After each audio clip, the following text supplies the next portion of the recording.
malambot, maumbok at malinamnam na puto condensed milk naman ang ating gagawin, sigurado ako na isa ito sa mga paborito mong kainin or gawing pangbenta.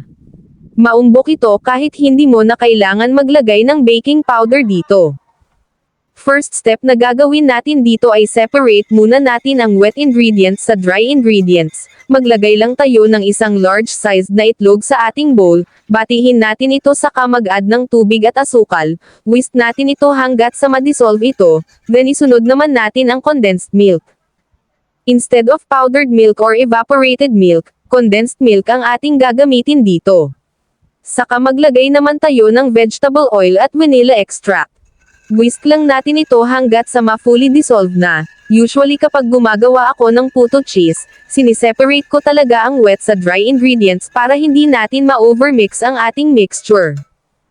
Now, combine na natin dito sa ating wet ingredients. Hindi na ako gumamit ng baking powder at asin dahil gagamit naman tayo ng self-rising flour, na kung saan ay meron na itong baking powder at asin. At para naman sa kompletong lista ng ating mga sangkap, ilalagay ko ito sa dulo ng ating video. Kaya panoorin mo hanggang dulo para sa karagdagang idea kung paano ma-perfect ang paggawa ng puto, lalo na sa mga beginners.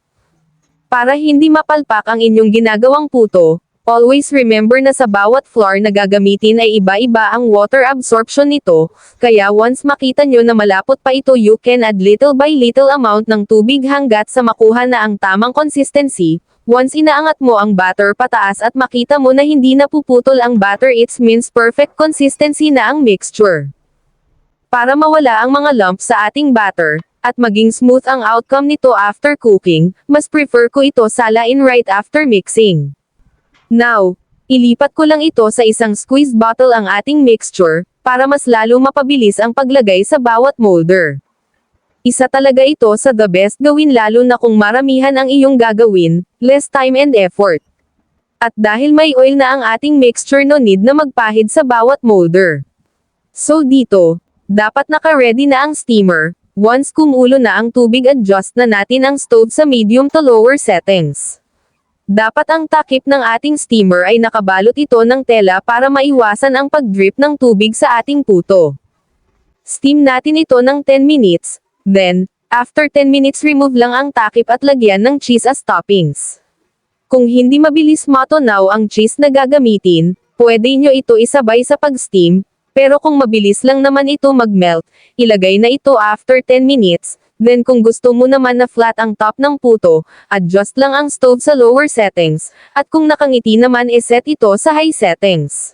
Para malaman kung ito ay luto na, check natin ang puto. Once malinis ang stick na ginamit, it means ito ay luto na. Tanggalin natin sa steamer to cool completely at i-unmold.